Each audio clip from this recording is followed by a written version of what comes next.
Hey, what's going on, guys? If you're not familiar with the jewelry casting process, then I'm going to go over it a little bit. So whenever we're doing wax, and you want to know how we turn wax into gold, and we go wax carving, we then add these trees, which we put inside of a base and into a flask. So this is a flask. This is also called a vestment.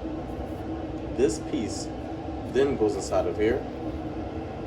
So it's an actual shape of that wax inside of this investment. We then take that investment piece, that flask, put it inside this oven. So it goes inside of here, and that wax from the bottom starts to melt all at the bottom. So you kind of see it's dark underneath. This part right here melts and it drips down to the pan. After that, we then take that flask once it's emptied out. Remember, the wax melted out, so it's just an empty cavity on the inside. We then place it onto the vacuum caster. Use our smelter, melt the gold, pour it inside the empty cast.